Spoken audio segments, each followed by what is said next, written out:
Mr. Ambassador, with Hindi, philosophy, Sanskrit, dance and music being the basis for cultural exchange program between the two countries, how do you think that these along with the Bollywood films can promote tourism between India and Estonia? Ah, Bollywood. Bollywood is a very good example. When I came to this country, we didn't have embassy here before, so I really tried to meet as many of my fellow colleagues, ambassadors here, and ask for their advice and what they're doing here. I think every single one of them told me that one of their aims is to get Bollywood to come to their country and shoot a movie there. So probably I have the same target as well. So that I think, given the importance of Bollywood in this country, it really makes a difference. And I'm quite certain that we will see Bollywood in Estonia very soon. So that we understand the links, and definitely Bollywood is still quite well known in Estonia. So especially in the 80s, Estonian cinemas, you could see Bollywood movies all the time. And as I said, there is a very strong link with tourism. And tourism is another sector where I see that I think this is the low-hanging fruit that we both ways we should really encourage and change the situation. Estonia attracts 3.8 million overnight tourists a year. Okay. So it's more than twice our population. We have only about 5,000 Indian tourists a year. Going to Estonia. Yes, and maybe the same amount coming from Estonia to India. So it's a really peanuts. I think that we really should increase it tenfold very, very quickly. And Estonians love to come here. As you mentioned also, all the culture, all the yoga and so on, so that places like in Kerala or up in the mountains are very popular amongst Estonians, also Goa and other beaches. So that I think tourism is definitely where we really can have a very quick results. Is Indian dance and music, yoga popular in Estonia? Very popular. Okay. Have you seen Very any popular. Bollywood movie? Me? Yeah. You mean in India? In India? Oh yes, many. Okay. Can you name a few? I mean, one or the other? Yes. There are some, the latest, I think it was very entertaining, was Queen. I don't know if you have seen it. Yeah. It was very entertaining about one young Indian lady who went to Europe and discovered, many things about herself and so on. But there have been many good movies that I've seen that, let's say, not so recent, but a couple of years old, like Three Idiots. I think it's a very interesting movie, very nice, very entertaining again. So there are many movies that I find very interesting, or Haidar. That was a very, let's say, thoughtful movie as well for a foreigner as me to watch, to understand exactly, the complexity of the issue and so on.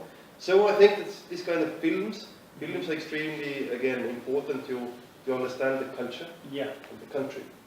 So that also we try to get more Estonian movies to be screened in India as well. So this is, you're very absolutely right. This is another area where we try to have a quick development. Now, Mr. Ambassador, the last question. As a member of EU, do you think that the trade relations between Estonia and India will be helped by an early conclusion of free trade agreement between India and EU? Yes. In a way, for me, although Estonia is a part of the European Union, so we have a unified voice. But as an individual member state, I have to say that Estonia is very strongly supports free trade agreements or free trade globally. As I said, Estonia is a trading nation, so we trade a lot. So therefore, we are very supportive on all the mechanisms and agreements that really facilitate the trade.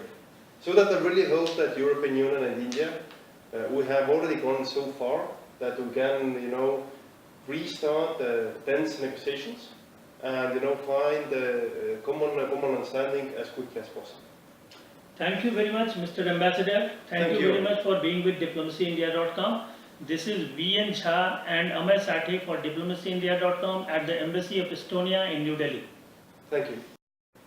Mr. Ambassador, Estonia having a very good access to Nordic countries, to EU, to Russia. I mean, being on the very strategic location and the potential logistic base for many companies it might become.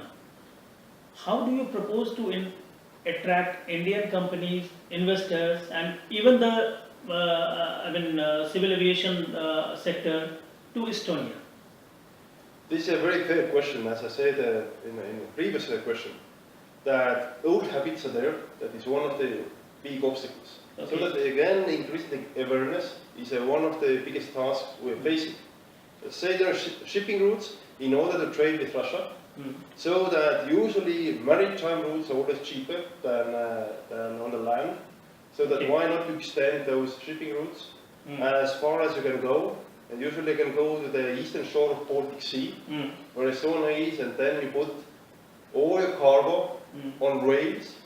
The Estonian railways is exactly the same course as Russia, so you can send all the cargo you have to Russia or Central Asia. As you know, Central Asia is becoming much more important for India as well, but unfortunately, you don't have direct access to Central Asia. You have to go around it right now. Another thing, you mentioned aviation. I suppose that most people don't even realize that. If you look at the map, but look at the globe, and then you see that flights from Delhi to our capital, Tallinn, are actually shorter than flights from here to Istanbul. Okay. So that it's only because of the phenomenon that the maps are spread out. If you look at the globe, then you understand it. And also, all the shortest way to fly from India to North America goes over the North Pole, meaning also going over Estonia.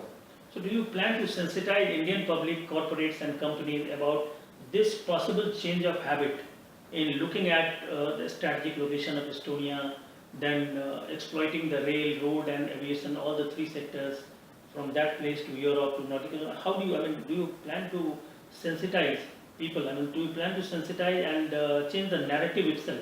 Yes, definitely this is our main target, but we also understand it takes time. As I said, hopefully you have more and more visits so that people understand, and slowly the understanding comes that there is a potential for that. Because otherwise, right now, this is a new opportunity that, people have to adjust the new reality. Like the same thing, nobody thinks right now North has a big opportunity. But as because of climate change, as well as the northern routes, also the sea routes, are right now opening up.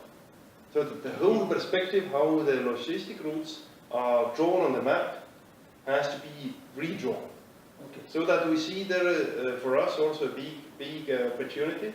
And as you rightly said, that we try to work closely with Indian companies and the Indian government to fully use this opportunity.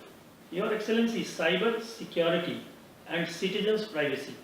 These two issues have been hot potatoes as far as digitization exercise is concerned.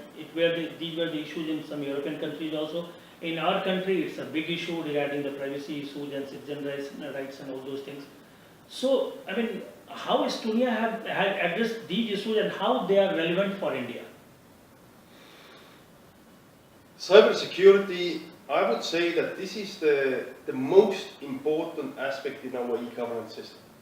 Why? Because as I said, in Estonia we decided that e-government system, the very infrastructure, has to be government provided. Because you can also outsource it from the private sector, but we decided in Estonia that no, government will do it. Although I have to say that all the solutions in Estonia, also the infrastructure, is provided by the private sector. So not public sector wrote the programs, but private sector did. So that the infrastructure is government-owned and government-backed. Government-backed means that if right now I use my computer here, use my ID card, the similar one you have at Aadhaar, and establish a company in Estonia from here remotely, using my ID card, meaning I have to be, or our government has to be absolutely sure that this is me who established the company. Meaning security is important. Because if we are, let's say, if we are light on security aspects, meaning if I can abuse the system, then the whole system will collapse. So that's why it's extremely important. But also, cybersecurity these days is not only business, it's also extremely important in relationship between countries. So that also cybersecurity, if you take more like a security aspect, Mm. is becoming more important. That's why also Estonia has a strong root here, that NATO, the Defense Alliance, Mhm. the NATO's Center of Excellence on cybersecurity, the only one NATO has, Mhm. is located in Tallinn, in Estonia. Okay. The IT agency Mhm. Mhm. of the European Union Mm. is located in Tallinn. Okay. The Vice President of the European Commission, Mm. European Commission is executive body of the European Union, Union. Yes. that every member state has one commissioner. Mm. Our Estonian commissioner, Vice President, Mm. our former Prime Minister, Andrus Ansip, is in charge of one topic, like every commissioner. Okay. It's digital Europe. So Estonians also, have a much higher say what we do in the European Union level. Mm. So that this kind of cybersecurity and IT thing is very close to our hearts, Mhm. and therefore, we are learning, but we also try to change views and also maybe help others if the help is needed. So that's why, this kind of close collaboration with Indian government is very important part of my job here. And how do you ensure the privacy issues? I mean, how you have addressed it? Privacy issues, so that I always get the question in India, how about the Big Brother effect? Yeah. So we have approached this there are many layers. Mm. One very important layer is that all the data the government has about you Mm. is owned by the citizen. So I own the data. So that in our e-governance system, I can go and see in the state portal all the info government has about me. Okay. And that if I see there's something that I think is irrelevant, why government has it about me, I can ask the respective institution to delete it. Okay. And also the other thing is what I said, that what the privacy issue is, that the data is owned by a citizen, Mm. is that at the same time I can also see who and when looked my data. Oh. I give you just example that, let's say I see that police looked my data yesterday, Mm. but I wasn't even behind the wheel. Mm. Then I can ask police, why you check my data? And if they cannot reason, then in a way it's possible that the police officer can be penalized. So these kind of checks and balances have to be in place as well.